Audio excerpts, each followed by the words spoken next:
Yo, what's going on? What's up, man? Welcome to Black Community Whistleblower. Today is Tuesday, January 16th, 2:51 a.m. Ah, yeah, so I got to show you guys. Uh, there we go. I want to ask you guys something, right? I want to bring something to your attention. Topic today is we're going to start off with exposing the man hater. That's one. Second thing we're going to do is talk about savagery in today's society and compare it to uh, society back in like the 1300s, society back even before people got civilized. Because they talk a lot about black on black crime, right? You hear white people saying, "Oh, you did this about black people," on Twitter and all that shit. How violent our people are. Just so happens, history isn't fully erased, and them was some savage motherfuckers, and I'm about to show you how savage they are. Right? Um, Third topic, this thing called passport bros. So apparently, people hate the passport bros. Well, not people. I'll say black women specifically, and gay black men specifically. Right? They don't like they don't like straight black men for some reason. Black man has to deal with racism, gay black men, and angry black women. But you know what? We are strong and some resilient motherfuckers, and we can handle all that shit. But I'm going to show you the contradiction, the fucking hypocrisy in these fucking people. Because white men, white women, and black women have been going to other countries for dick and pussy. Yeah, for decades, right? Just for dick and pussy. You got some white dudes who came back with Filipino women, Thai women, Korean women, shit like that, right? Mostly military men. But you got some guys who came back, some white brothers that came back with some different women, right? But the majority of them were just going over there, fucking. They go over there, they fuck women, they fuck little kids, little boys, little girls, whatever. White women are doing the same thing. Black women doing the same thing, right? Uh, so that's what we're gonna do right now. We're gonna get started right now. Put up there. Why is it a problem when black people do it, right? So first things first, we're gonna expose homegirl here. Is some chick. I'm gonna let her tell you about it. All right, let's go. Let's see here. We're gonna let her cook. All right, this is the only reminder you need for 2024. A man is not a financial plan. And while Miss Shira 7 has an immaculate, unmatched way with words, she's hilarious and we love her dearly. Y'all have looked up this woman's home, you've looked up her husband James, and it's not giving what you say you want. It's not matching the mood board. So this year, let's consume more Oprah Winfrey content than sprinkle content. Let's focus on ourselves, let's get to our own bag, and let's level up on our own, because that man is not gonna save you. When you start laying down with different older men, you look old. Don't Bullshit, bitch. Shut up. You look damn good. When you lay down with older men, them niggas pay for all that Mac and all that stupid fucking pancake batter you put on your face. All right. So listen, there's some broad that's on YouTube and these YouTube streets, and she's actually telling women how to finesse men. That's her whole thing. How do you finesse a man? If you're gonna deal with a man, you got to get something from him, right? Because these broads practice Briffelt's law. We talked about that um, in the other stream, right? I think it was yesterday's stream. Um, Spoke about that. And what Briffelt's law is, hold on,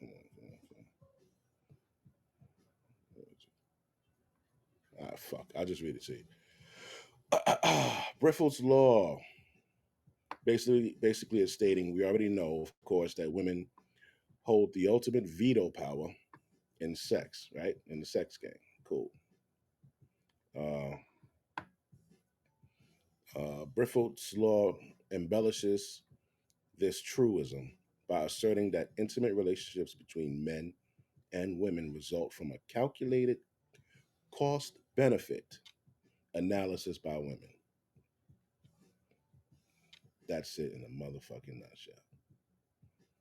This is called Briffelt's Law. I'm trying to pull this shit up for you, man. Oh, there we go. Yeah, I just want to pull this up for you right quick. Everything I say, I try my best to show you that shit. And this is in psychology today, right? So we'll start from here. Okay. So from a cost calculated benefit analysis by women, will she or won't she acquire a net gain from any relationship with the man? Will she get something out of fucking with you? That's how they think. Yes, women practice hypergamy, but they also practice this Briffelt's law, right? That is Brifffault, right? This guy was an English surgeon, anthropologist, and an author, right? But will she gain anything? That's what's going on in her fucking head. And it doesn't have to be monetary gain, right? Although it plays a part majority of the time. But they also figure out if they're going to gain social status. Like, is this dude a boss? Is he a baller? You know, is he the you know is he the fucking CEO, or is he the fucking warden? You feel me? Um, and also, not only do they look at social status, they look at sexual compatibility. Can you blow her back out? Are you fucking her better than anybody else in her circle of fucking?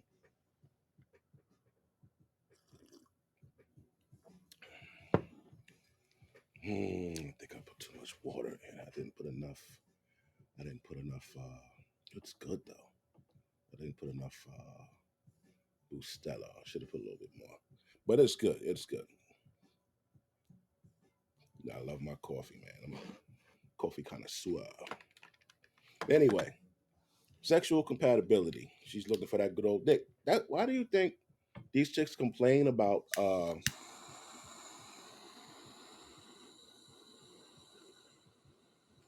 they complain about Pookie, Ray Ray, Jerome, Larry, right? But Pookie, Jerome, Larry got that good dick. It's going down. A woman could have a fucking doctorate, the fucking PhD. She could be a fucking congresswoman. She could be a school teacher. Wow, wow. There's been a lot of that going on lately. She could be a school teacher, man. If you lay in that pipe, you know what I'm saying? You're gonna get an Xbox, a fucking Cuban link chain, something. But they're looking for a gain, man. Sexual compatibility, social status, money, anticipated future happiness. Megan Good, Jonathan Majors had deals for 2027.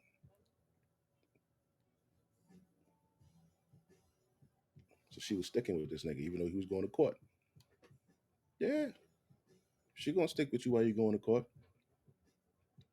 She had that anticipated future happiness, right?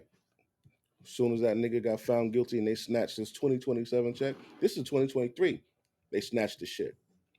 So she like, damn, man, it's 2023. He getting paid in 2027. I know he gonna be able to take care of me. because women got this thing. I ain't taking care of no man. So boom, he got money coming in 2027. He got money now. He's living in this big ass penthouse in the fucking city. Beautiful home. He probably gonna have to move out because that nigga ain't got no bread. Shit gonna run out. Nigga, you gotta get you a little 2-bedroom Staten Island or something, bro. I don't know. But listen, when they snatched that shit, what happened? Pew! It's disappeared, bro. Yeah. Bye. She was gone. Right? Future happiness is done. Emotional support, emotional security. Guy's going to work, busting his ass. Mr. Six Figures. Going to work, busting his ass, putting them hours in at the city. You know what I'm saying? Making 275, 300, 240, 200, 180. Busting his ass to make this money, man. That shit don't come free. Nah. And what happens? Oh, he's always tired. Oh, he's not doing this like he used to. Bitch, this nigga's tired, bro. Like a man just can't win, man. You don't want a broke motherfucker. You know what I'm saying? But you want a motherfucker to work his ass. You want a hard-working man. All right. That's not even today's fucking stream. All right. And the male's capacity for fatherhood. In today's society, male's capacity for fatherhood, how much child support can I get out that nigga? If you want to be frank. All right, so we're gonna get rid of that. All right.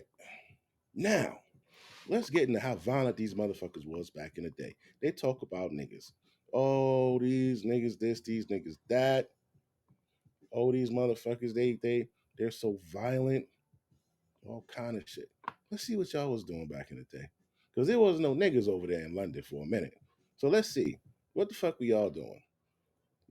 Why the Dark Ages were the worst time to be alive. Let's see what's going on over here. Feature in people's lives. The peasants had it tough, but in England, their lives were made much harder because of... Oh, wait, first, yeah. I put this one first. Because I need you guys to realize something, right? There's a lot of us and a little bit of them. History is going to repeat itself. History always repeats itself. It's a cycle. You see the word taxes up there, right? Listen to the story. The 100 Years' War we mentioned earlier, those lords and their knights had to provide armies, which meant more taxes for the poor. Story as old as time. After the Black Death in the 1340s, so many peasants had died that they started to think that their labor was worth more money. Instead, they were hit with taxes, and this all kicked off what's called the Peasants' Revolt of 1381. They had had enough. They wanted an end to serfdom, which, as you know, was damn close to slavery. They wanted the king gone too. Then it dawned on them that they were the majority in town. 85 to 90% of the people were of the peasant class. Sometimes 85 to 90% were of the peasant class. I mean, it's fucking math, bro. There's a little bit of these motherfuckers. A whole lot of us.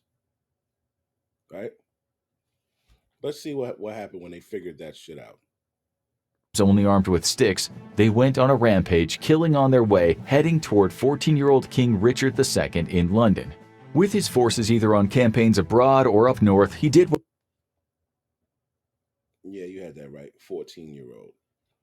12 years old, you were considered a grown person back in these days. Why? Because violence was so out of control, niggas wouldn't make it to 30. 30 was like, 12, 14, 15, you were middle-aged. So you were considered a fucking adult. You were considered an adult at 12 years old. So this nigga 14 and he a king. What any young king would do, and he hid in the Tower of London. The peasants were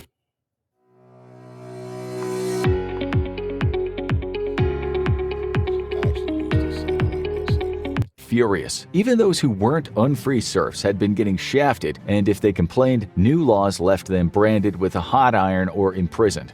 This was labor rights in the 1300s. With uprisings all over England, there was panic amongst the noble classes. Rumors spread that these peasants were going to kill their masters. That's why, under the strict conspiracy laws, people were just hanged because they were accused of getting together and plotting. That's what they did in the end, walking into town. You hear this shit? Motherfuckers said, fucking hang everybody. We don't know who it is, but just hang all them niggas over there. That's how they got down. Were furious. Even those who weren't unfree serfs had been getting shafted, and if they complained, new laws left them branded with a hot iron or imprisoned. This was labor rights in the 1300s.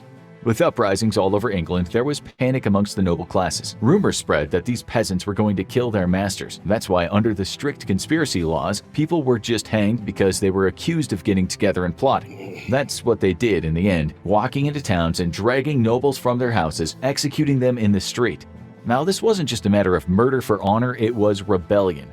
The peasants said they were uninterested in stealing things, as the nobles had accused them of. They shouted, "We're only looking for truth and justice, and we are not thieves and robbers." They eventually met with the king, who was surrounded by 200 knights in full armor. The peasants told him of their demands. Their leader, Wat Tyler, said he just wanted what was fair. He called the king brother and said he meant no harm. He explained the peasants just wanted more rights, something better than starvation, war, and taxes. The king told Tyler the rebels should have all that he could fairly grant. It was a wonderful moment. Cheers rang out amongst the crowd. Justice, at last! But then one of the king's men insulted Tyler, which led to Tyler attacking the Lord Mayor of London. He was stabbed numerous times. Now, one of the kings insulted Tyler, right? Tyler was a dude who was like, he was the one in charge. He was the one leading the revolt over the fucking government. Right? Now you're wondering, why did he pop off because the dude insulted his outfit? Like, back then, honor was a big thing. Honor was huge. They would kill you for their honor. They would kill you for their name. If you said, "Yo, you a deadbeat dad," nigga would kill you. If you said, "Oh, your clothes are dirty," you know, like any type of insult to their honor, to their name, to their manhood, it was a fight, and they all carried knives. They all. That's when the fucking blacksmiths and all that shit was were coming up. You know, remember fucking Conan the Barbarian when they were what do they call them? Damn it, not manufacturing. Ah, I forgot, man. But they would make knives, they would make fucking swords, all of that shit, and they all carried fucking knives. It would be one incident, and like 100 people would die, literally. Like you think today's violence is crazy, right? Today's violence is crazy. I'm also I'm not gonna say guilty, but I also thought that as well. Yo, man, it's fucking crazy, man. These niggas in these neighborhoods and this and that. When I seen this, I say, yo, shit ain't that bad. It ain't that bad. It's been worse. How worse? Try 10 times worse. 10 times. Today's violence in the world is at 6%.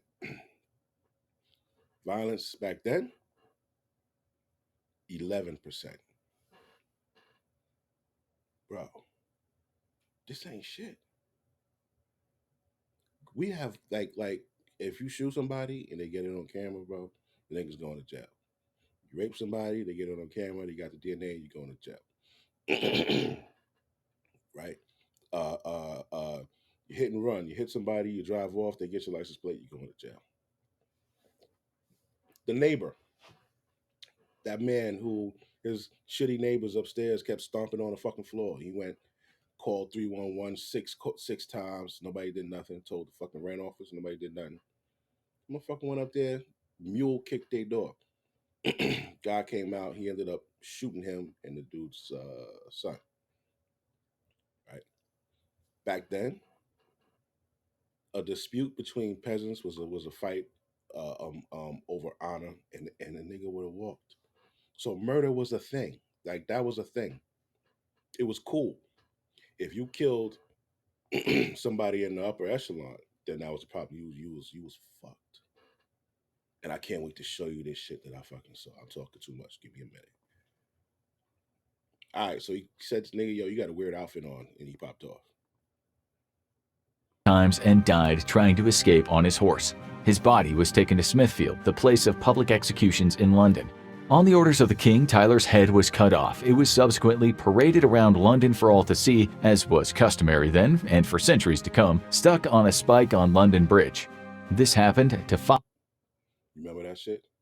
London Bridge is falling down, falling down, falling. London Bridge was fucked up, bro. London Bridge was nigga. London Bridge was like Brownsville, nigga. Patterson, Jersey, the Bronx over there. That Smithville, that shit was fucked up, bro.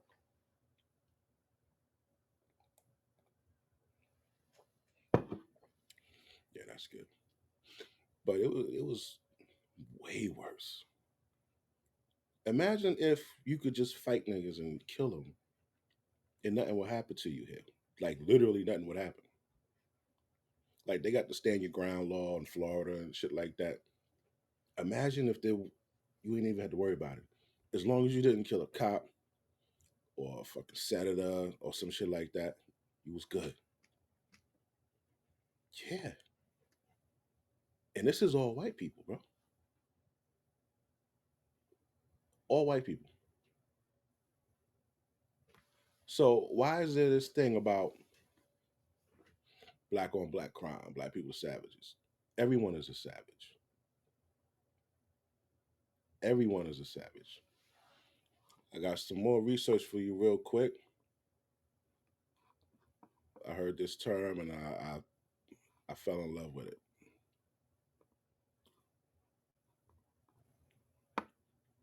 Libido dominandi, right?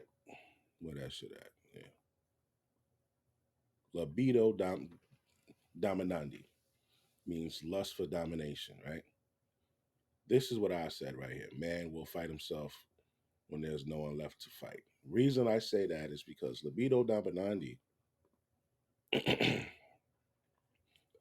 like you said, is the fucking lust for dominance. Man will fight anything. Look at jail. Niggas is cool, but at some point they're gonna start fighting each other. They'll fight every other gang that come in there. Once that gang's out, then they're gonna start fighting each other. They started putting entire gangs in one cell block, right? That was stupid. Shout out to the asshole that did that on Rikers. But they say, you know what? Maybe if we put all of them together, maybe there won't be anyone for them to there won't be anyone for them to fight because like they're all together. They're all cool. Yeah.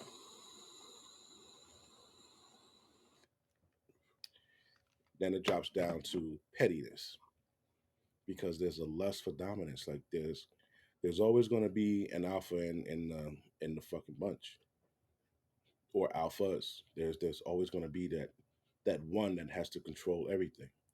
Everything has to go his way. Even if everything goes his way, he's still going to find something to trip out about. That's just man. That's just human nature. We destroy and we build. Like you're a baby, you can't eat, defend yourself, shit. You get old, you can't eat on your own, defend yourself for shit. It's just a cycle, bro. It's not just black people. It's just black people being filmed and that shit is being pushed on your fucking social media feed. But it's everybody, even white kids in schools. Like I thought just the black kids were fucking fucked up in schools. It's these little fucking white kids too, beating up another kid and saying nigga. Huh? What you want to do, nigga? What you want to do, nigga? Bro, you got a driveway. You got fucking paintings and fancy vases in your fucking crib. Your dad wears a suit to work. You got a car at fucking 16. Why you fighting, bro? Lust for dominance. Fucking Diddy's son fighting some. It was a video of them fighting each other in a fucking mansion. You niggas are in a mansion with a pool, high ceilings, floor to floor, fucking windows, butlers and maids bringing you whatever the fuck you want, pocket full of money, fucking $200,000 jewelry on, and you want to fight?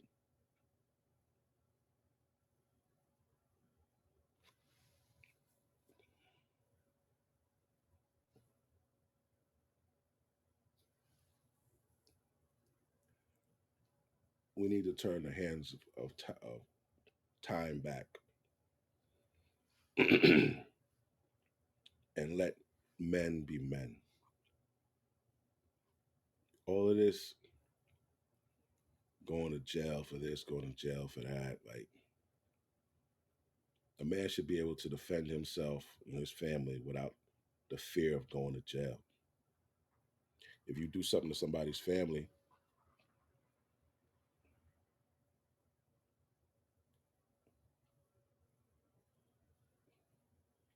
and got proof that this person did it, you shouldn't get charged for fucking this person up. Why should you get charged? I go as far as to say, if a kid is bullying your kid in school, you go fuck that kid up. It is what it is. Teach your kid not to bully motherfuckers in school, right? Libido dominandi. That also exists up in hierarchies in positions of power, right? Like look at who is that at? Look at Bill Gates. Motherfucker can't fight his way out of a wet paper bag, but his money got muscles. He still has a lust for dominance. Nigga bought up all the farmland, all of this shit, pumping vaccine and the goddamn food, all this stupid shit, right? Listen to this.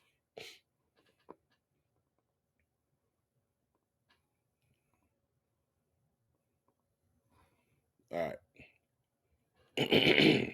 Francis, right, emphasizes this destabilization by asking, nowadays, what do certain words like democracy, freedom, justice, or unity really mean? They have been bent and shaped to serve as tools for domination, right? As meaningless tags that can be used to justify any action.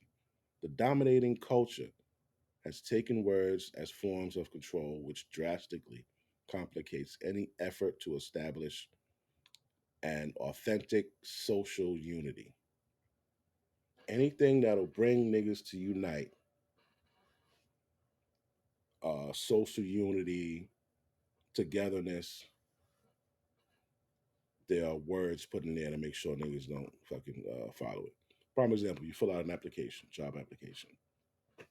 You fill out forms for a house, forms for school. Why does it matter what my fucking ethnicity is?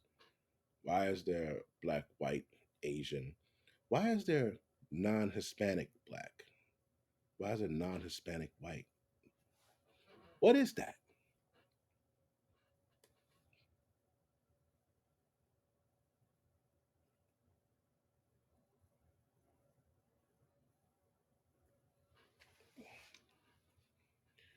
Left wing, right wing, Democrat, Republican, fucking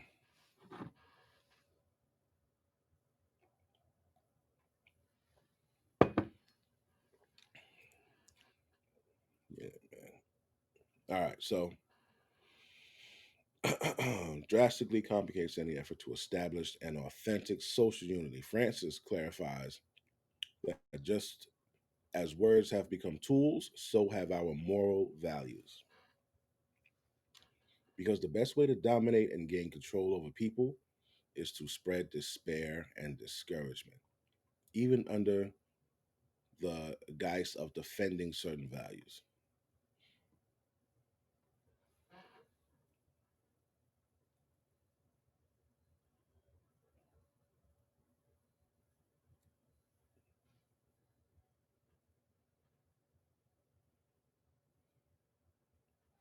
The best way to dominate and gain control over people is to spread despair and discouragement.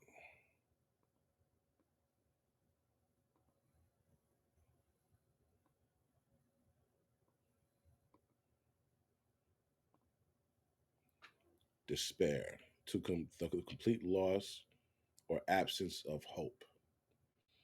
Mm. So spread the loss of hope and spread discouragement,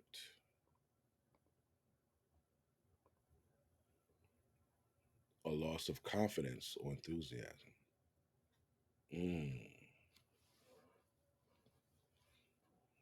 So the best way to gain control over people is to spread loss of hope and loss of confidence.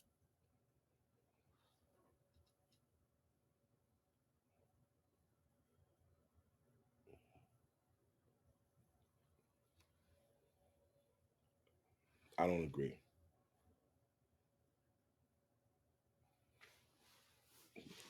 Working in jail, I found the best way to dominate and gain control, and that is to create division. When you have a house and you got multiple gangs in there, they're not worried about the person in control. They think about them. They're not worried about them. Bloods against the Crips, Bloods against the Latin Kings, Latin Kings against Nietas and the Bloods, blah blah blah, so on and so forth. They're not worried about the CO, captain, warden. They're worried about one of these niggas getting more men and putting the shank in their back, right? They're worried about who's getting control over the food. That was another thing. Uh, they wouldn't want certain gangs in charge of the food that they have beef with. Why? Because them niggas would violate their food. Oh, there's not enough, or they fucking spit in their shit, or they give them lower portions. That's why the CO got to be in there. Yo, the CO got to be every fucking where when this shit is going on, when shit's going on. Like, it's fucking amazing. You got to be in the pantry watching this nigga make the food. You got to be on the tier making sure nobody's doing shit in the fucking cell. Then you got to be in the fucking day room making sure nobody's getting stomped out, stabbed, choked in the fucking day room. Then you got to write in your fucking book every fucking few minutes. Like, what the fuck, bro? Come on. But that's how you create division and you gain control. I mean, that's how you gain control and dominance. You create division. It's the same thing in society with us. Niggas, spics, crackers, blacks, whites, Hispanics, right? All y'all niggas is poor. There are way more poor people than there are upper middle class and rich people. But you got poor blacks hating poor whites hating poor blacks and poor Mexicans thinking that they're better. You're both making 30 something, 40 something $1,000, bro. You both can't afford groceries. You both can't afford gas. You both are struggling to pay rent or a mortgage. That's division. What would happen if all black, white, and poor Spanish people got together? What would happen? You know who was doing that? Fred Hampton.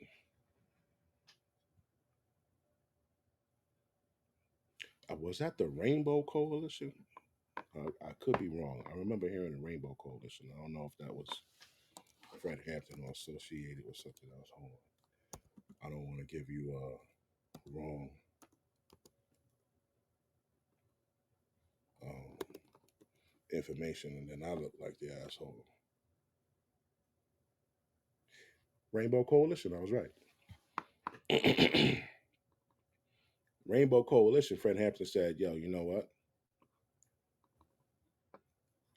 It's not just for black people. It's for everybody who was oppressed. It's not just for black people. It's for everybody who was oppressed. It's not just for black people. It's for everybody who was oppressed. Come join us." Now we got the numbers. If it was just one group acting up, everybody else ain't saying shit, then it's just these group. Nobody else is complaining. It's just you niggas complaining. She said, "Yo, you know what? It ain't just us. Y'all niggas hungry over there? Yeah, we hungry. Y'all niggas hungry over there? Yeah, Vato, we hungry too, Vato. Yo, come through, man. We gonna chop it up real quick." They chopped it up. Started the Rainbow Coalition, right? Rainbow Coalition was an anti-racist, working class, multicultural. You know what working class is? Poor. Founded April 4th, 1969 in Chicago, Illinois by Fred Hampton of the Black Panthers.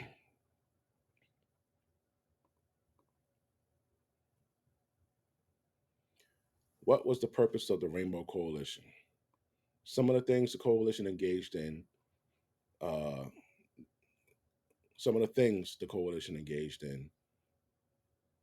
joint action against, damn, my bad, I'm sorry, excuse me. Some of the things the coalition engaged in joint action against were poverty, corruption, racism, police brutality, and substandard housing.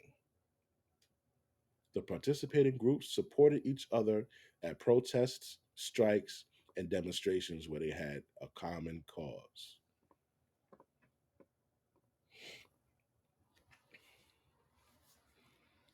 When they put all of the same gang in the same housing unit, the division was gone,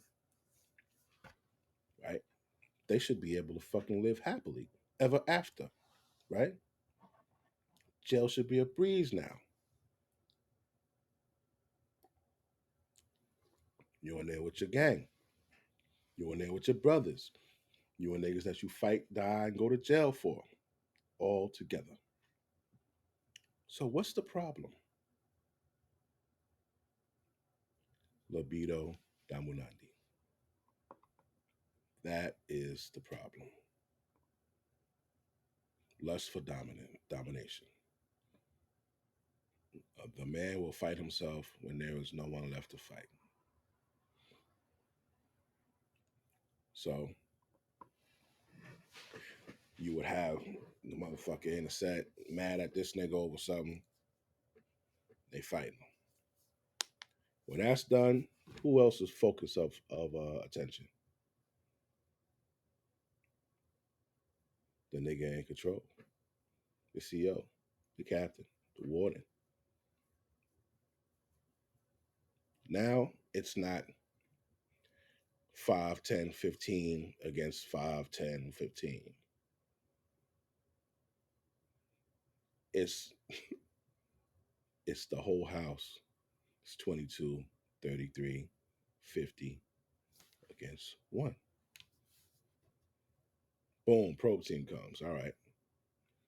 Now it's 50 against 5.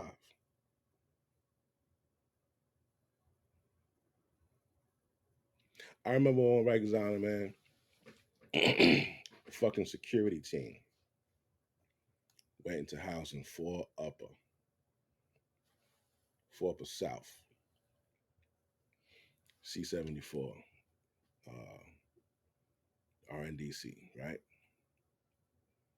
They went in the 4 upper south to pack up a dude, send him to another facility. The nigga in there, they big homie in there, was sitting in the corner and asked security, "Yo, where he going?" Security can't tell you where he going, nigga. It's none of your business. You got to pack up and go. And nigga said, "Yo, he ain't going nowhere." The CO said, "Oh yeah." The inmate said to everybody that was in the day room, in the cell block, it's like 33 cells. They use like one for storage. There's 32 inmates in there.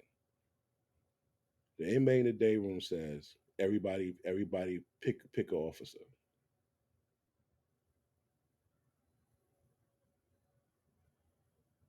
There was like four of them, four officers. Right?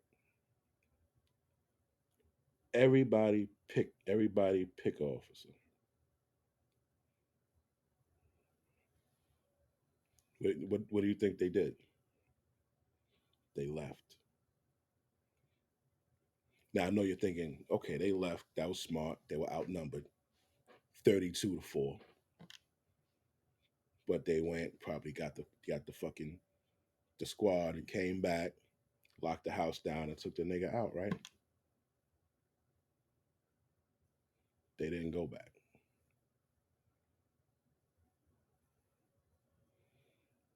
They didn't feel like dealing with that problem that day. Was that a mistake? Hell yeah, that was a mistake. Because that gave them what was the shit he said? Uh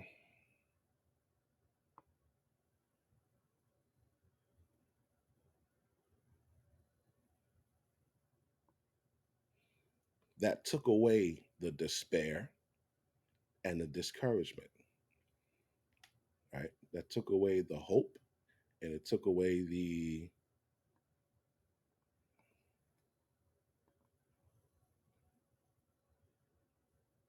confidence, right? That gave them confidence because they backed the team down, and that gave them hope because they never came back. So now their balls went from this big to this fucking big. You don't gotta listen. We don't even gotta listen to security. We don't gotta listen to the officer in this bitch. We ain't even gotta listen to security in this bitch. So unity is a bad thing for the government. So they create division the way jail used to create division amongst the gangs. They create division amongst the working class, the poor niggas. So now you got poor white motherfuckers who can't buy a loaf of bread talking about poor black motherfuckers who can't buy a loaf of bread. Got poor white motherfuckers who can't buy a car talking about poor black motherfuckers who can't buy a car. Both you niggas can't buy cars. Why is it that this country can send billions of dollars to another fucking country?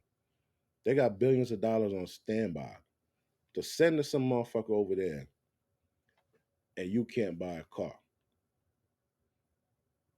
Your gas went up to $5 a gallon if you did have a car. Your carton of eggs went up to $7. Your milk is $5. Your bread is $4.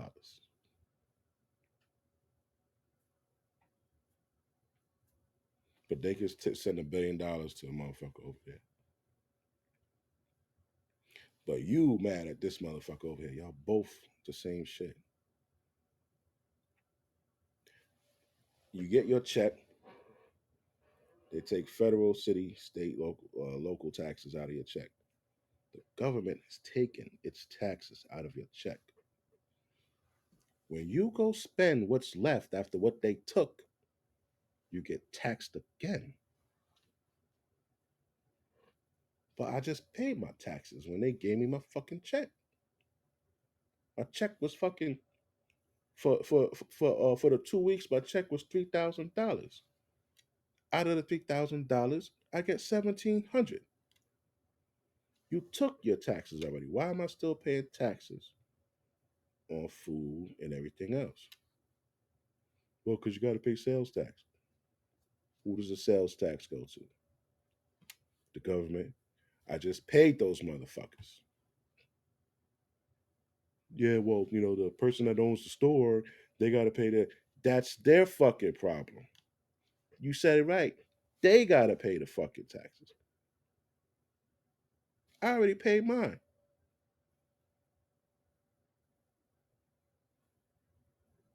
This nigga owns the fucking business, the store, the company, and I gotta pay the taxes for him on his shit too. And then he gets charged less taxes.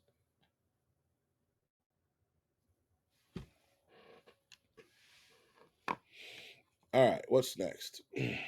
Oh, this is good. This is good. I hope you're still with me. I hope somebody's still with me, man. If somebody's still with me at, God damn it, stop. What the fuck? What's wrong with the damn thing, bro?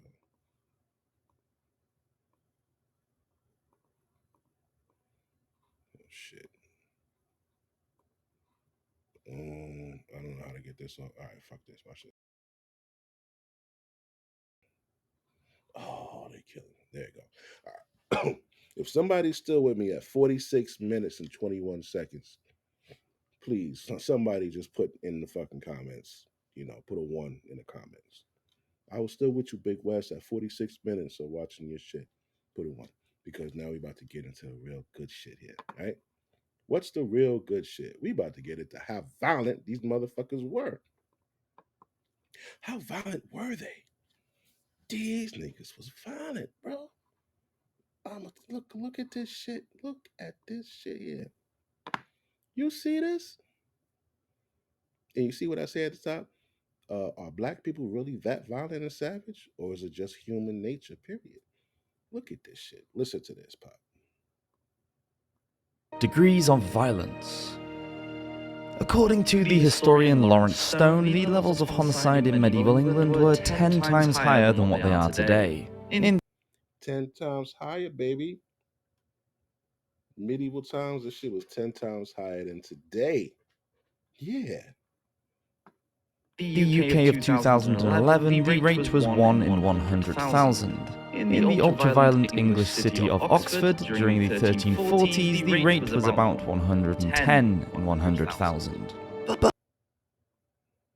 So the rate was 1 in 100,000 in 2011. England was violent. 1 per 100,000, right? Back then, 110 per 100,000.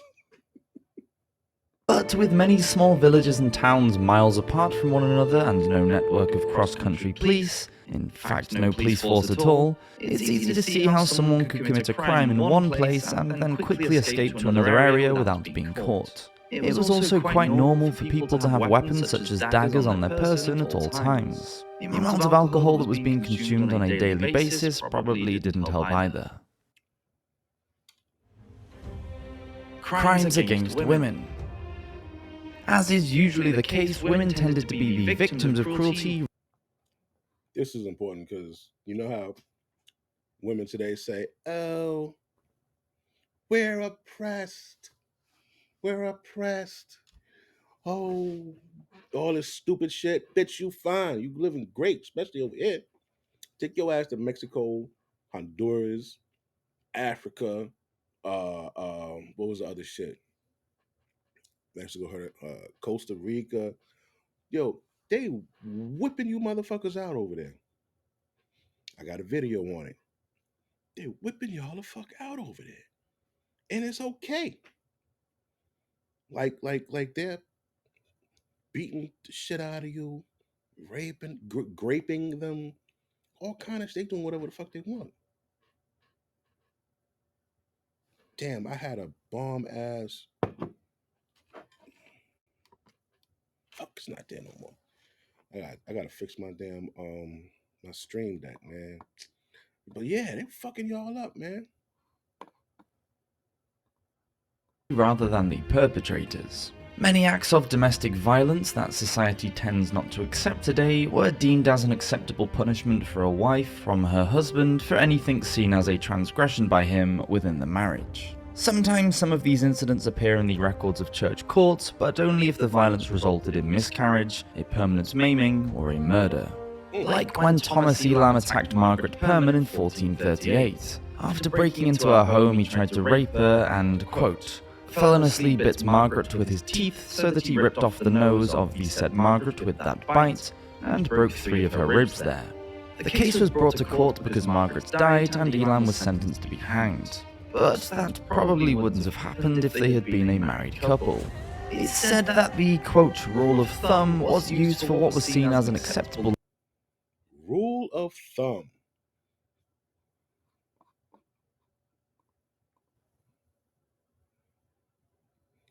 Yeah, you ever notice the terms that were used, that are used? You're like, where'd that come from? Rule of thumb came, excuse me, from fucking medieval times, also known as the Dark Ages. And listen what the fucking meant. level of violent discipline within a marriage. It was okay for a man to beat his wife as long as the stick used was thinner than his thumb. In Paris in 1326, Colin de Barbier battered his wife so hard with a billiard stick that she died. Barbier was found guilty of murder in a secular court. On appeal, though, he claims that he wouldn't have done it if his wife hadn't humiliated him so much by nagging him in public. He said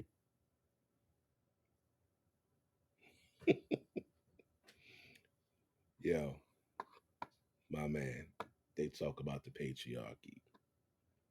They talk so bad about how they're fucking living. They don't go to jail as much or as long as we do.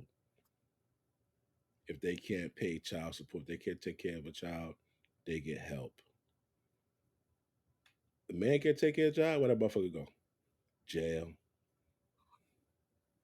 he had not intentionally meant to kill her, only to scare her, but the stick had accidentally entered her thigh just above the knee. He said it was her own fault that she died because she failed to tend the wound properly. Using this defense, Barbier was acquitted. What? What? Oh shit. You see how violent and shit they were? So it was nothing for them to be that violent against black people. It's nothing. It's nothing. I'm gonna make a video about hard decisions. Hard decisions.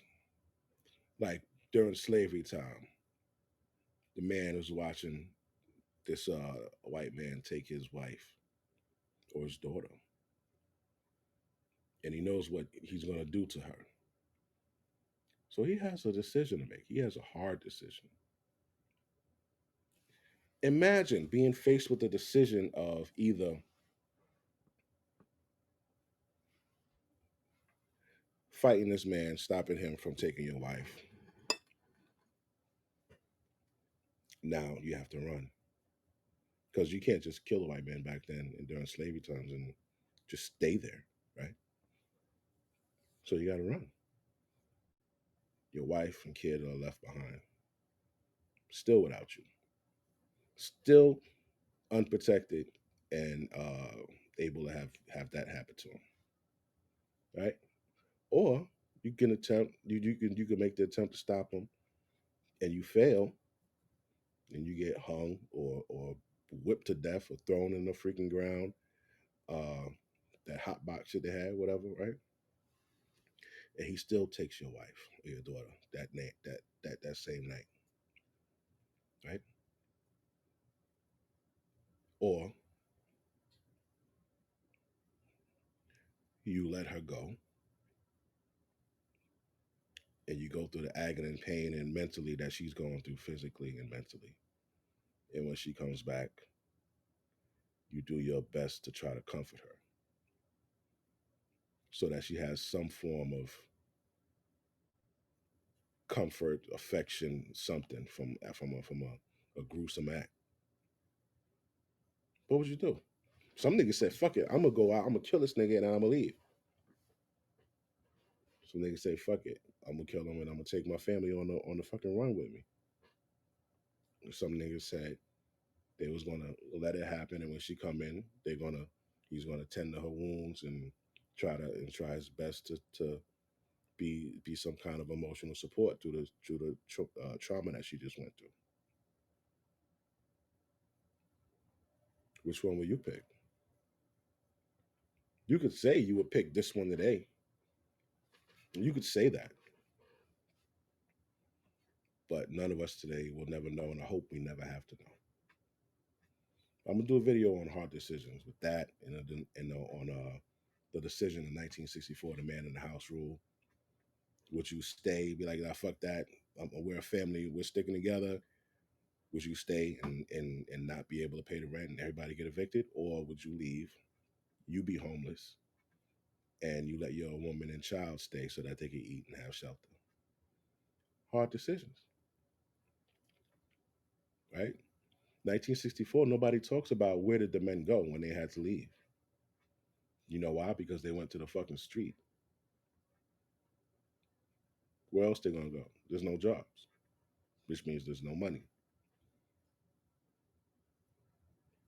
So what are you gonna do? Rob, steal, sell drugs. Then what happens? You get locked up, shot, or killed. That's what happened to the men. Those were the decisions. Those are the decisions men had to make. Right? Back to the shit.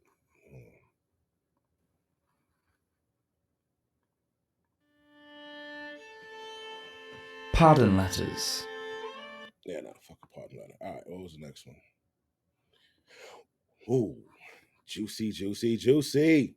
Now, hey, if you're still with me here, I want you to put a 2 in the chat. If you're still with me here, put a 2 in the chat at 5656. What this is right here, my friends, to show you how barbaric, nasty, and cruel these motherfuckers were when they talk about niggas who just shooting each other, right? Worst punishments in the history of mankind. Look at these beauties. The brazen bull, the blood eagle, bro. You know what the blood eagle was? What else they got? Sawing in half, crucifixion, choke peg, guillotine. That's one of my favorites, man. Quick, right? Scaphism. I don't know what that is, but I bet it ain't good. So let's go to. Let's take a look at. Hold on, let me see. Well, let's look at the brazen bull.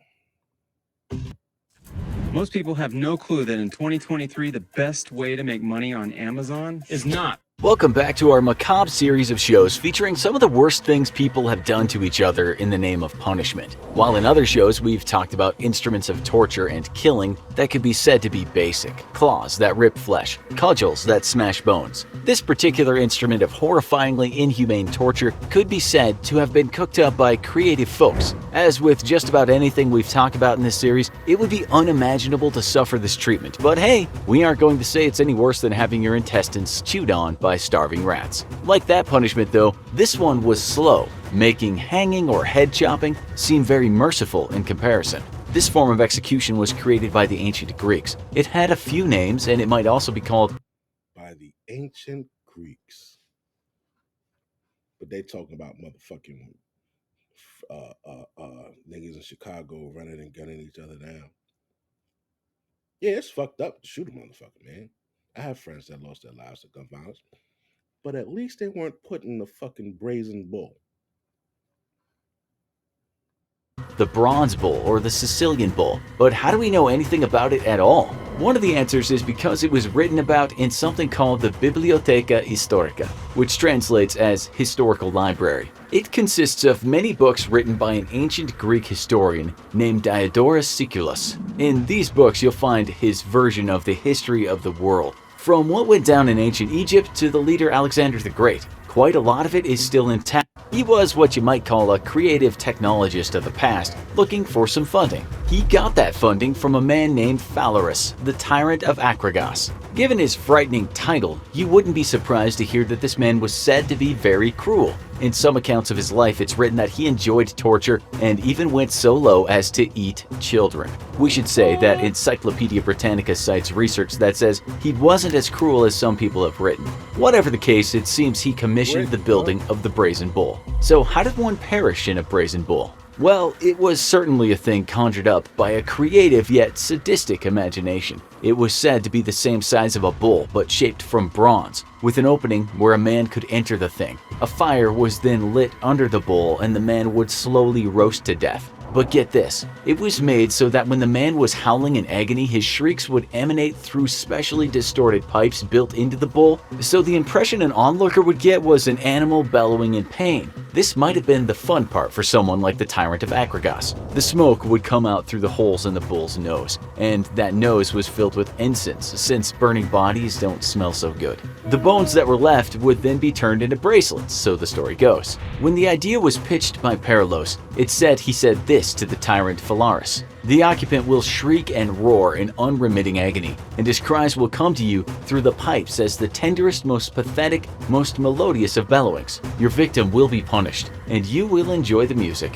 When the bull was finished, Phalaris told the inventor to get inside the thing to test out the sound, but some sources say he lit the fire and the inventor died there. Others say he pulled him out, but then killed him by pushing him over a cliff. It seems for all his hard work, Perilos was killed, but perhaps not because Phalaris didn't want to pay. Even though Phalaris is said to have been keen on cruelty, it's written that he said this to Perilos after hearing about the execution method: "His words revolted me. I loathed the thought of such ingenious cruelty and resolved to punish the artificer in kind. I said to him, if your art can really produce this effect, get inside yourself and pretend to roar, and we'll see whether the pipes will make such music as you describe." By the way, it's written that upon his downfall, Phalaris was also killed inside the bull. So that's inventor and commissioner both killed at their own hands in a way. Word of the Brazen Bull was passed down and histories were written, and they linked the device with these two men, the inventor and the tyrant. But the history of the bull doesn't stop there. The Romans, it said, had a taste for the Brazen Bull, and if you've watched our other shows on Roman torture, you won't be surprised to hear that some people wouldn't have had many scruples about roasting a man to death and enjoying his screams. We might look at the story of a man named Saint Eustace. It's said he became a martyr after being killed in the 2nd century. The Romans were So,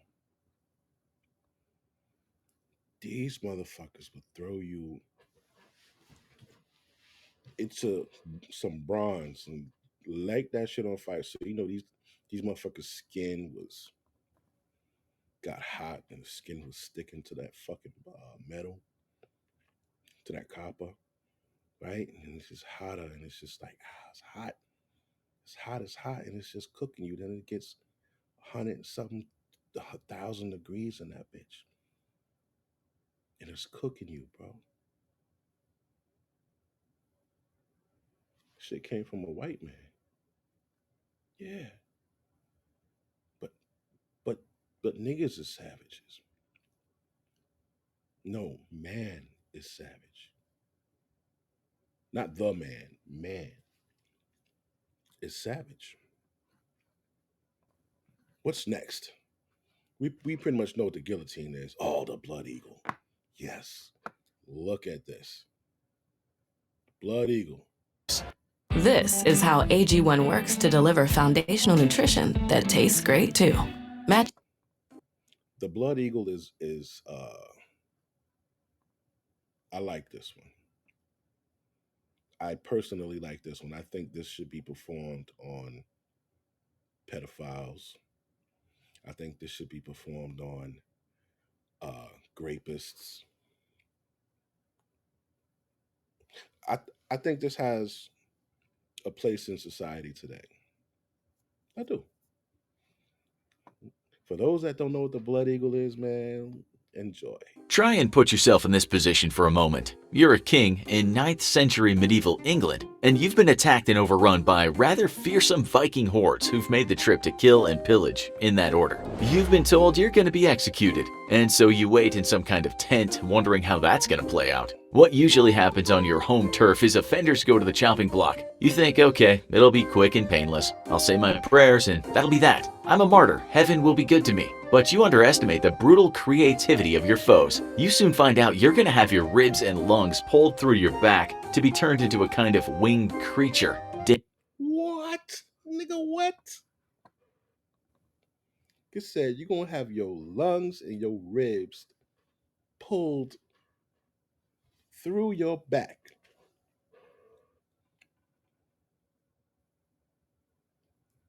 Wow. Oh man, them Vikings. Oh, the Vikings. That is some creative shit. They call it the blood eagle. I got something to show you. Wes always got something to show you, man. Let me show you how deep I go into this content for you. Cause I want you to see it and be like, holy shit. And talk about the video. Watch this. Whoo! Vikings Ragnar performs Blood Eagle. I found the shit in a TV show for your ass. Look at this.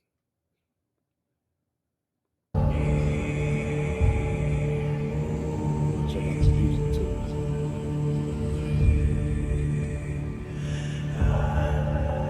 My guy. About to perform surgery. Put your hands on these.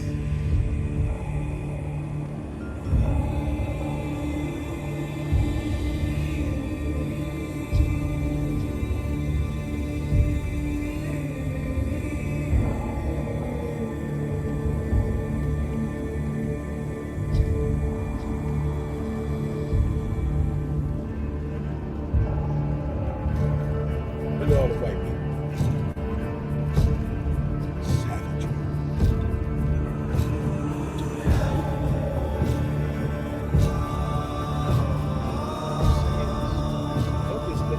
Don't just and everything my people went through and what we go through today, I'm still not racist, bro. All I'm saying is take accountability. The same thing I tell black women. Take accountability. Don't call me a savage when your motherfucking ancestors and grandpappy were savages, them damn selves. We're all fucking savages, B. Human nature, we're men. Don't act like you're better than me. No, you're not. Look at what your ancestors did. That's what I'm saying, right? That's fair.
shit, nigga. That's crazy.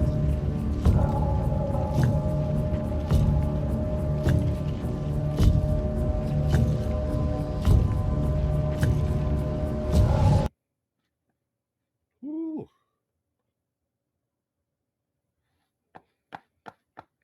Yeah, man. It's how they got down, champ.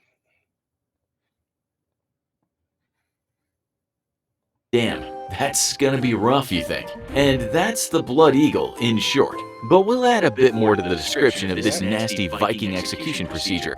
First, the person is laid on their chest with their back facing the air. Perhaps if the victim hadn't been told what was going to happen, they might have thought they were going to lose their head, as was the custom in Anglo-Saxon England. Meet your new AI-powered productivity tool. This is Motion. Why another productivity We can't be sure if they were told or not, because there's nothing in Viking literature that tells us so. We also presume they were held down by a few people, or tied down. These bits are missing in the old texts. So the person is lying on their front, waiting. This form of execution was a kind of ritual, so no doubt it would have happened in a special place and would have been observed by a lot of Viking men. The naked victim is then approached by an executioner with a very sharp knife, or something bigger, like an axe. In some cases, he might have an eagle carved into his skin.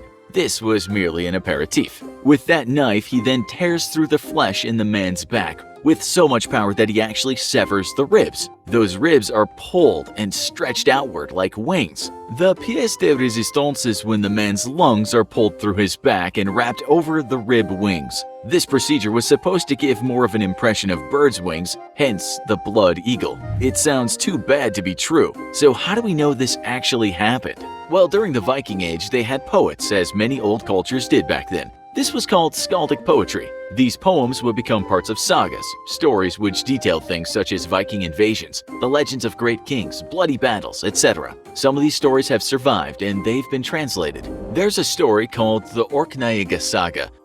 Okay.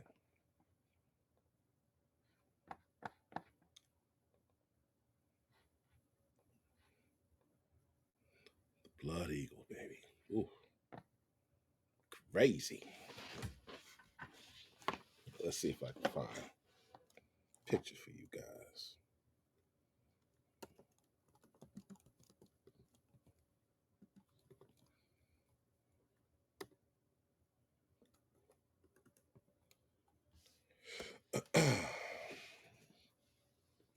Emojis. There we go. Look at this shit here. You see that shit?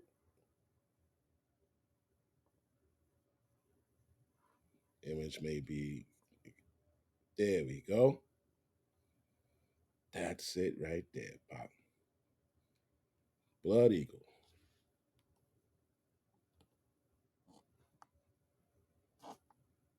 There you go.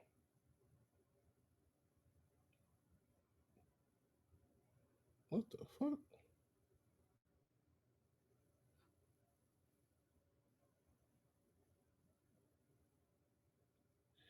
Yeah, man. That shit's crazy. That shit's crazy, Pop. But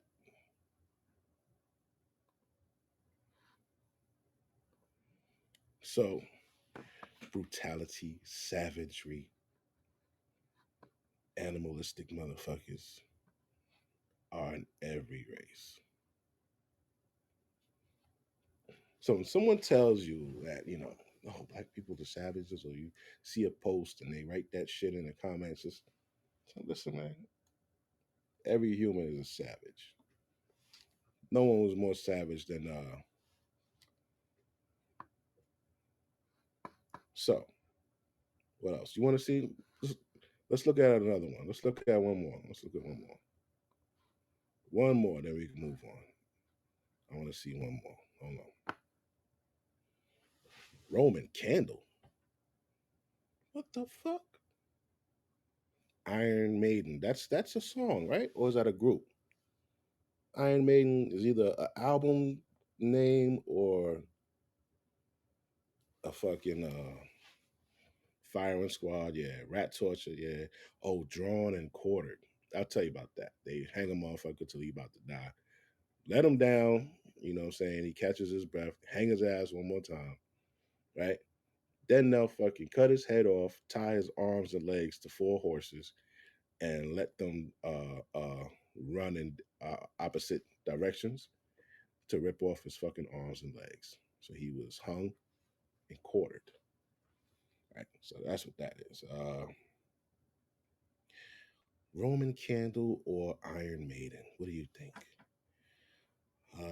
Boiling. Holy fuck, bro. You gotta be kidding. Hold on. Damn. All right, let's look at the Roman Candle. Because they got Roman candles for fucking Punish.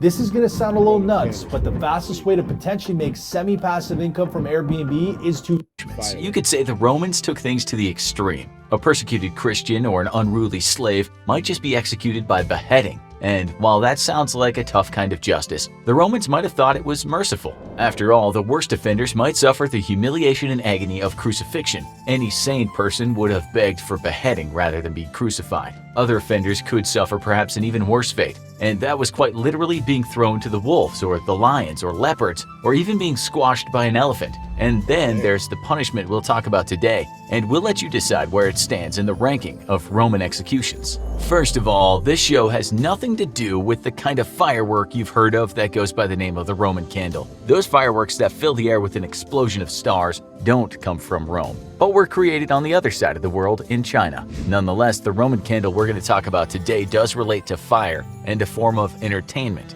Let us explain. You might have heard of something called the Great Fire of Rome, and that's supposed to have happened in 64 AD. This destroyed large parts of Rome and entire neighborhoods went up in flames. Nobody knows exactly how it started, but it's generally thought strong winds carried the flames through the narrow streets lined with many timber dwellings. The emperor at the time was a man named Nero, who has gone down in history as perhaps Rome's most villainous character. Some Roman historians wrote about how tyrannical and corrupt this man was, as well as deranged at times. Past and present historians disagree as to the validity of just how crazy this man was, and also what part he had in the fire. Some accounts of the fire come from Roman historians who weren't actually there for the thing.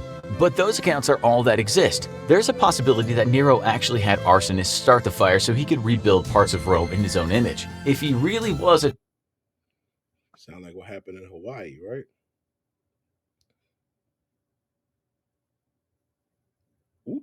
Oopsies. Tyrannical egomaniac, that might make sense. We have the saying Nero fiddled while Rome burned to kind of represent how this man was far from the flames while his people suffered.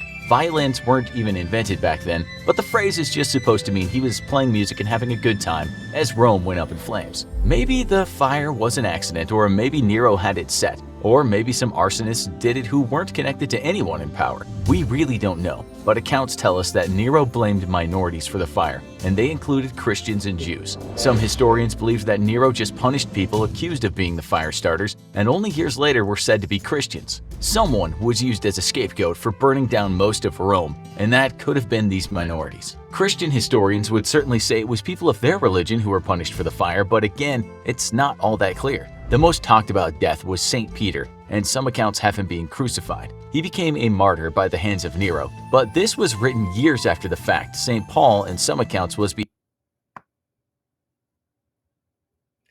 So what this tells me is that the inverted cross has been around for a very, very, very long time. And to mock and punish this guy, they turned the cross upside down and crucified him that way. That's what it looks like to me. I don't know. I wasn't there. beheaded for the fire, and in one legend his head bounced 3 times, and each time water erupted from the place it hit. So these were allegedly 2 of Nero's victims after the fire, according to some stories. We apologize for not being able to tell you exactly what happened, but many things have been written and historians and theologians will disagree over the matters today. Some say Christians were never even discussed by Roman historians at the time, while others say some suffered the worst kind of death, being covered in animal skins and then ripped apart by dogs was to tell you exactly what happened, discussed by Roman historians at the time. While others say at the time of the fire it's not clear Christians even thought of themselves as Christians. A Roman historian named Tacitus wrote about Nero's wrath after the fire, but again this was many years after the fact. He wrote that a lot of Christians were being rounded up and then interrogated, after which some suffered the worst kind of death. Being covered in animal skins and then ripped apart by dogs was one of them. That historian wrote, Nero fastened guilt and inflicted the most exquisite tortures on the Christians who were hated for their abominations. We might not have clarity. All right, this guy he's not telling me what the fuck the Roman candle is. So we got to look for ourselves.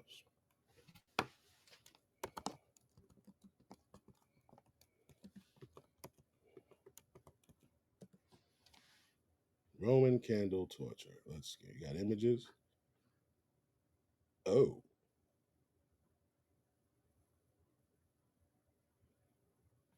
But he's just setting they go on fire like a candle. Damn, son. Oh, this must be the boiling shit right here. Damn, that's crazy.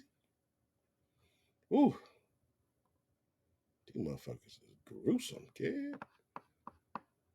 Fuck that.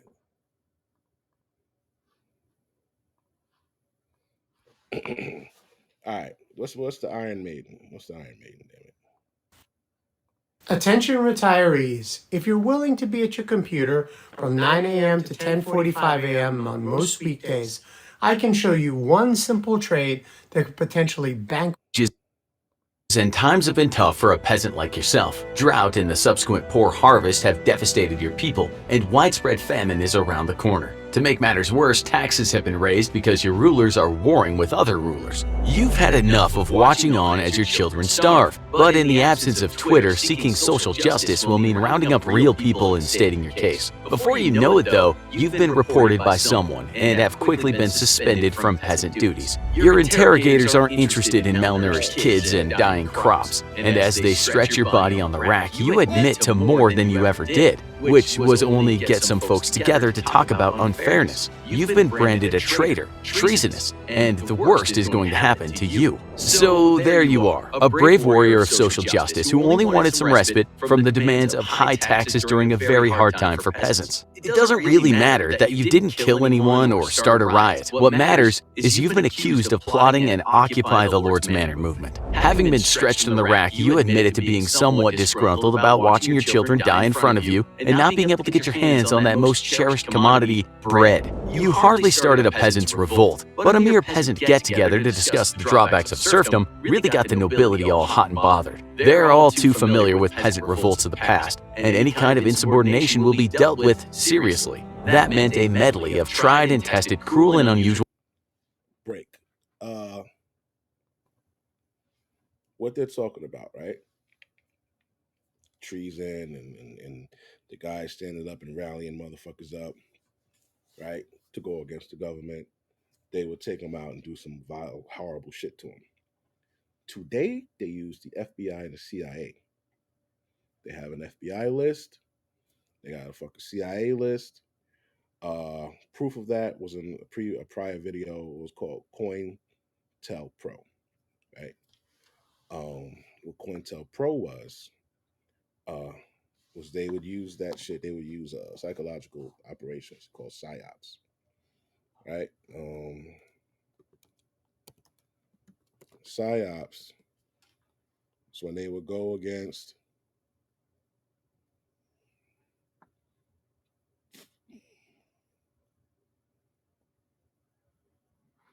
here we go. This is a quick definition of it, the definition that they want to give. My prior video goes into detail. But COINTELPRO, right? United States government program, also known as counterintelligence program, written by, fact-checked by COINTELPRO. Counterintelligence program was conducted by the Federal Bureau of Investigations from 1956 to 1971. Funny, that was a time of civil rights, right? Yeah, that was around civil rights time. Now look, to discredit and neutralize organizations considered subversive to the U.S. political stability. Martin Luther King, Malcolm X, Muhammad Ali, Huey P. Newton, Fred Hampton, Tupac, the list goes on, right? They even had their hand in the feminist movement. They had their hand in everything. everything. Whenever there was any kind of movement for black people where they were gaining traction, government stepped in and neutralized it. Right? So back to what he was saying.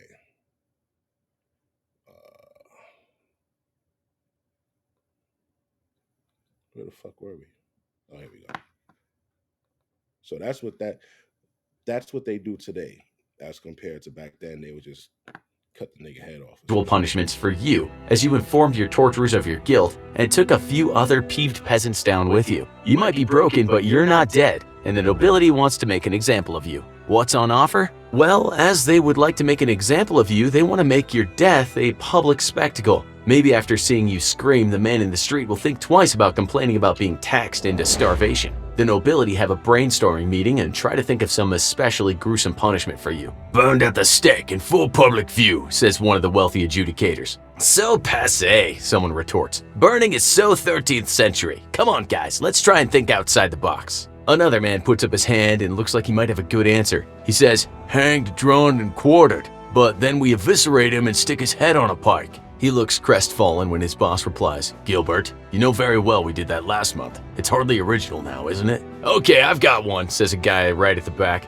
Without hardly looking up and with a mean glare at his eyes, he says, we make a box that looks a bit like a coffin, but shaped like a human. We fill this with spikes, and when it's closed, all those spikes impale him, and maybe he'll leave some gaps where the blood will flow out. You know, it could look pretty cool. The boss rubs his whiskers and thinks for a while. These CEOs started with nothing. But they didn't just climb the ladder. Yeah, that might be sufficiently brutal. I like the streams of blood thing, very Romanesque. The scenario we've just outlined of course didn't happen, and we don't need to tell you that people didn't speak like that back in the Middle Ages. What is true about that conversation is that the Iron Maiden, as well as being the name of a British heavy metal band who wrote songs with names such as The Number of the Beast, was indeed a box with spikes on the inside.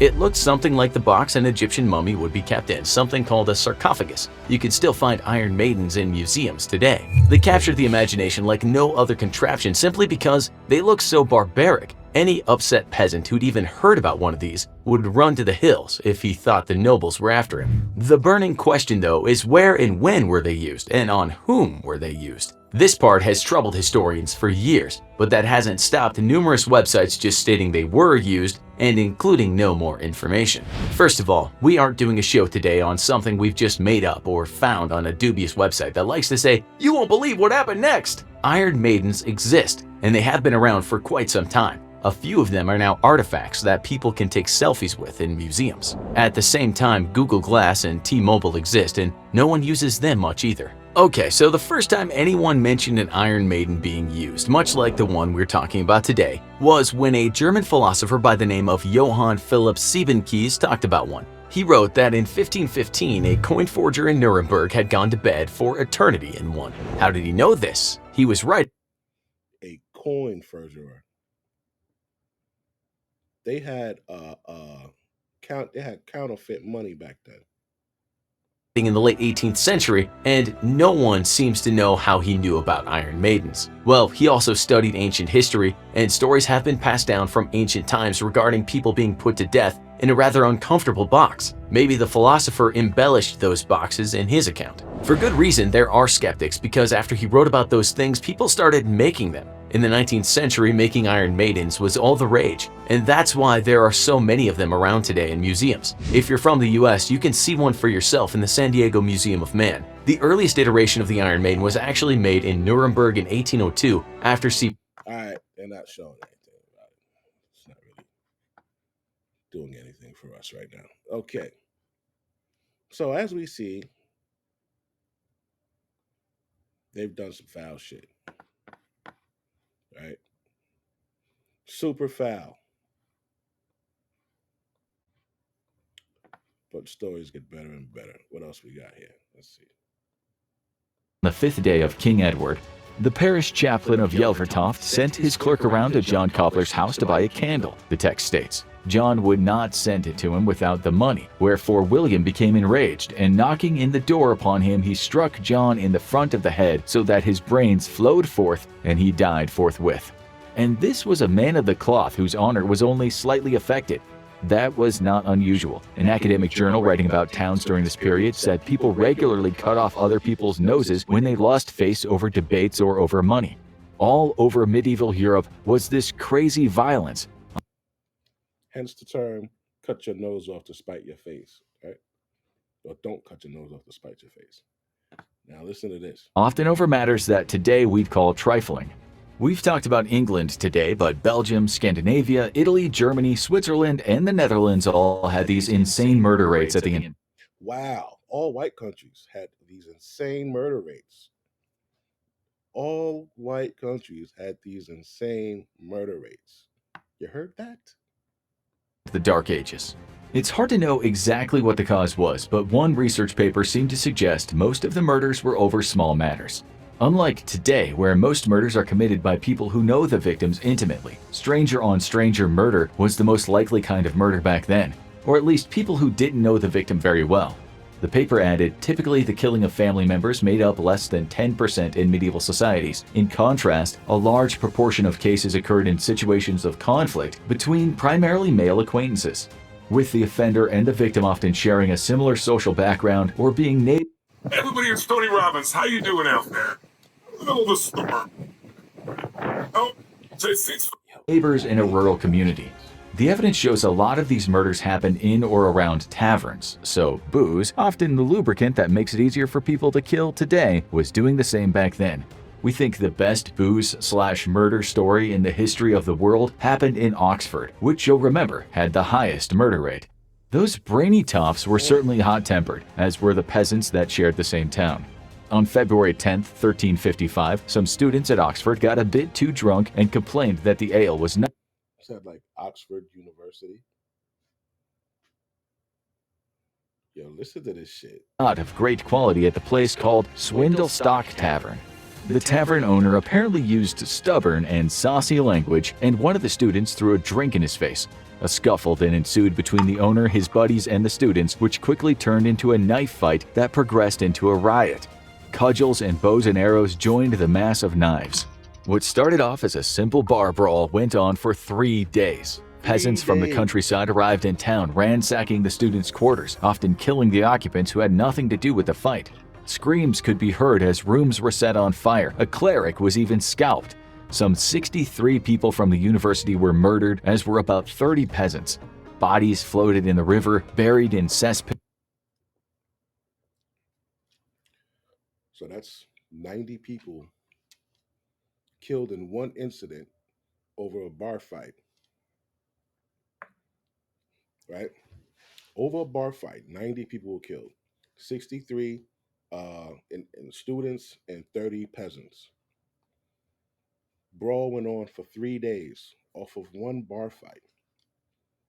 Compare that to Chicago house party, four people shot. My God, these guys are fucking animals, this and that. Only black people, only black people, only black people.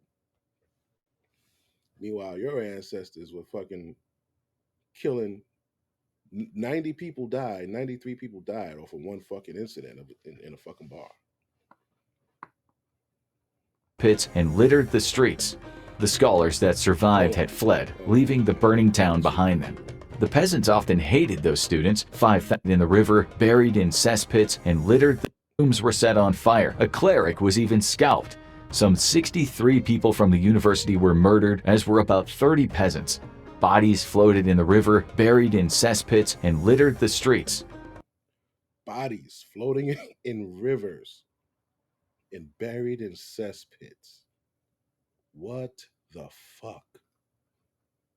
The scholars that survived had fled, leaving the burning town behind them. The peasants often hated those students, 5,000 of whom had moved into the town of Oxford to study. In fact, one of the reasons the University of Cambridge was established in 1209 was that the locals had lynched 2 scholars in Oxford. Other scholars thought, fudge this, let's start a place in a new town. In the 13th and 14th centuries, such murderous violence was said to be commonplace at these institutions of higher learning. But it wasn't always about envy. Interesting.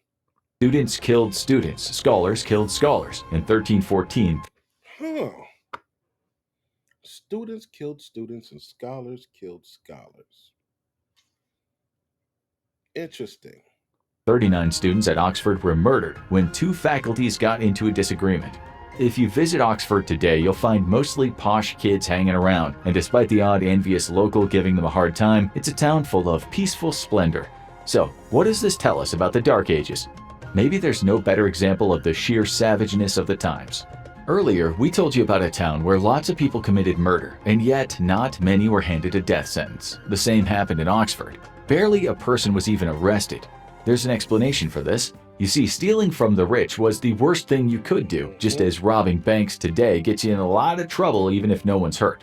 The elites back then protected themselves, so stealing from someone's pond could get you hanged. Killing a noble could get you broken on the wheel, but killing another peasant was sometimes not viewed as a serious crime. Killing another peasant wasn't viewed as a serious crime. Breaking on a wheel. They get an actual wheel like that of a wagon, wheel with, spokes. They tie the motherfucker to the wheel. They'd spin the wheel and then just whack, whack, whack, just breaking them with a fucking sledgehammer or whatever type of bludgeon fucking stick or whatever they had. And they would save the head for last because they knew that, he'd be out. So they bash his fucking legs, his arms, his chest, his stomach, his groin, all that shit. They call it the breaking on the wheel. Even students killing students was a matter of honor, a fair fight.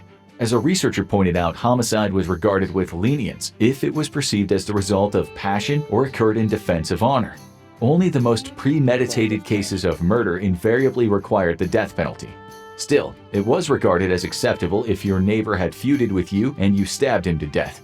This is just how things... You can sell this $5 spatula on Amazon and compete with hundreds of other spatula sellers, or you can sell digital products on... Things were often sorted out. It sounds more normal when you consider war as a constant feature in people's lives. The peasants had it tough, but in England their lives were made much harder because of the 100 Years' War we mentioned earlier. Those lords and their knights had to provide armies, which meant more taxes for the poor. Story as old as time. After the Black Death in the 1340s, so many peasants had died that they started to think that their labor was worth more money. Instead, they were hit with taxes, and this all kicked off what's called the Peasants' Revolt of 1381. They had The Peasants' Revolt of 1381. I like that. Had enough. They wanted an end to serfdom, which, as you know, was damn close to slavery. They wanted the king gone too. Then it dawned on them that they were the majority in town. 85 to 90% of the people were of the peasant class. Yeah, we already watched that. All right. What else?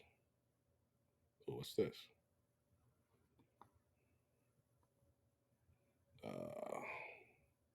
Okay. Gonna get to the homicide rate.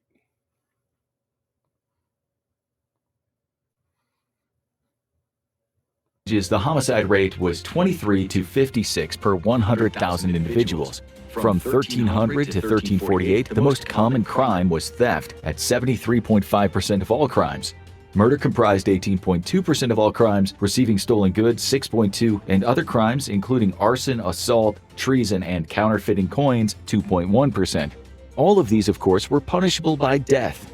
One of the reasons for all these murders was that people didn't go anywhere without a knife. That's why folks could get stabbed playing football. We guess it was indeed possible to accidentally run into someone's knife, just as the Chronicle said. If people ate outside in a tavern, they'd always use their own knives. It's not polite these days to eat with a knife. That's because peasants used to do it. We stopped eating with knives as part of our so-called civilizing process. Courtesy books started teaching people manners in the 12th century, and while most peasants couldn't read, the rules about good manners could be passed on verbally. One book tells people speak nicely to any... Social unrest have always been a great excuse for some bloodshed and butchery. All over Europe for the generation after the Black Death, class tensions were exacerbated. The 1358 Jacquerie Revolt has been described as one of the bitterest and bloodiest in French history. The chronicler Froissart describes some of the ultra-violence that occurred during that time as, quote, "Certain people of the common villages gathered together without any counsel. and multiplied until they were 1,000, burnt and slew all the gentlemen that they could lay hands on, and forced and ravished ladies and damsels, and did such shameful deeds. Among others, they slew a knight and then put him on a spit and roasted him in the sight of the lady, his wife, and children, and after that the lady was forced and raped by 10 or 12 of them, and then they made her eat of her husband, and after What? Yo. What? They took the husband,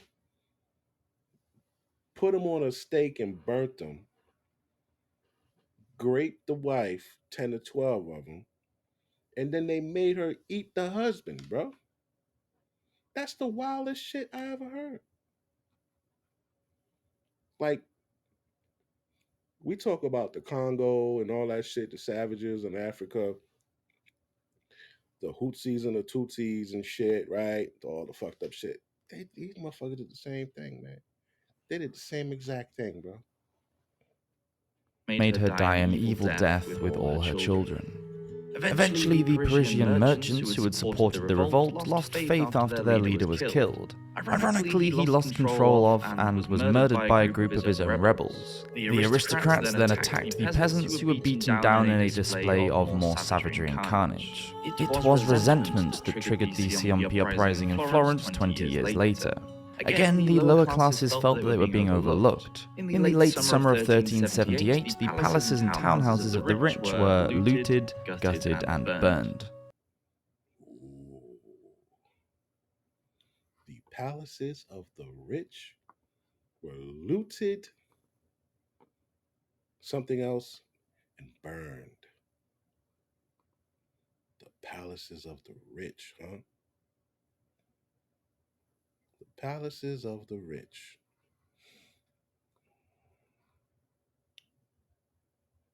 Who has the palaces of the rich now? Where are the palaces of the rich? Well, let's take a look and see. Let's look right here. Let's look right here in Jersey. Where are the palaces of the rich? Let's see.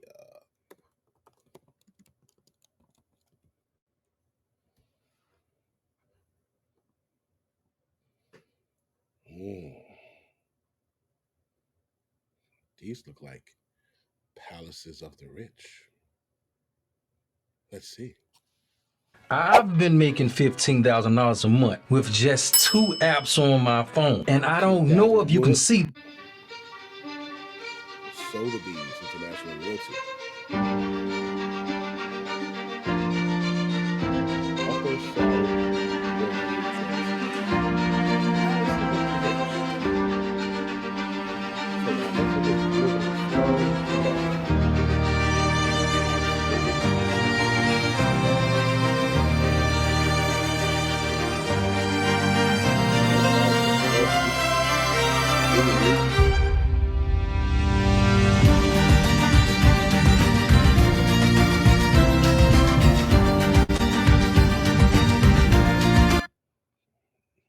What else is a palace?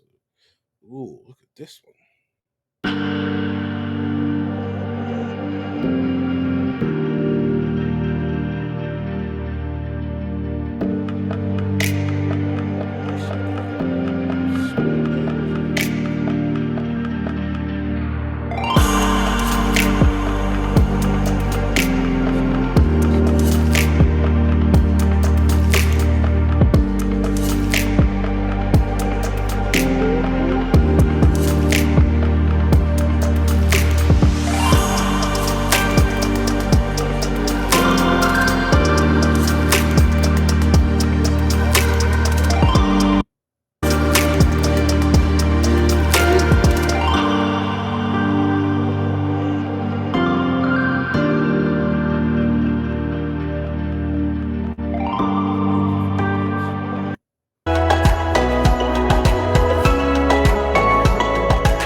Ooh, is it where the pool at?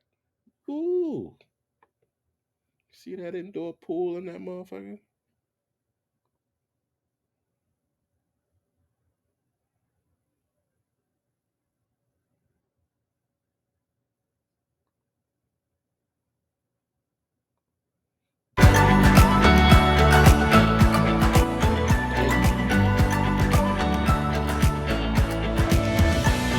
Yeah, so I guess these are the type of places that's gonna be rated.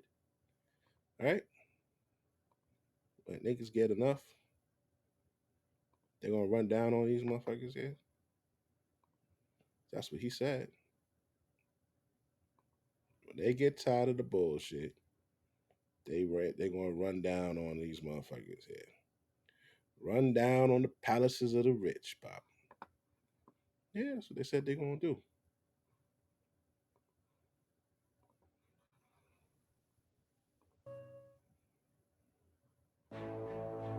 Military aggression.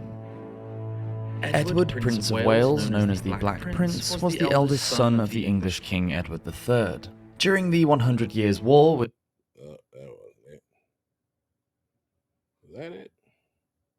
The paper states most people were executed by hanging, but there were also deaths by drawing and quartering, breaking. Yeah, so, yeah, man.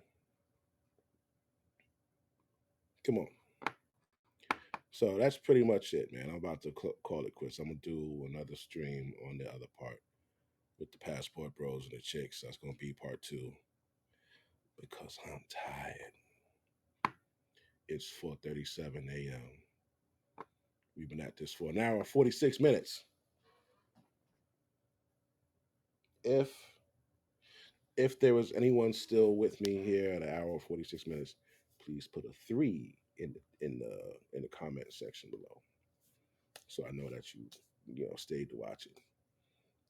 That's actually important to me to know that you stayed and watch it. You don't have to like the video. I don't really care about that. But I would like to know that I'm interacting and people are watching what I'm putting out there. And if you stay with me that long, this long, hour and 46 minutes, just put a 3 in that. Just put a 3, comment a 3 down there. All right. So just to recap, that chick was talking shit. She ain't living like that. She tries to get women to use men, blah, blah, blah.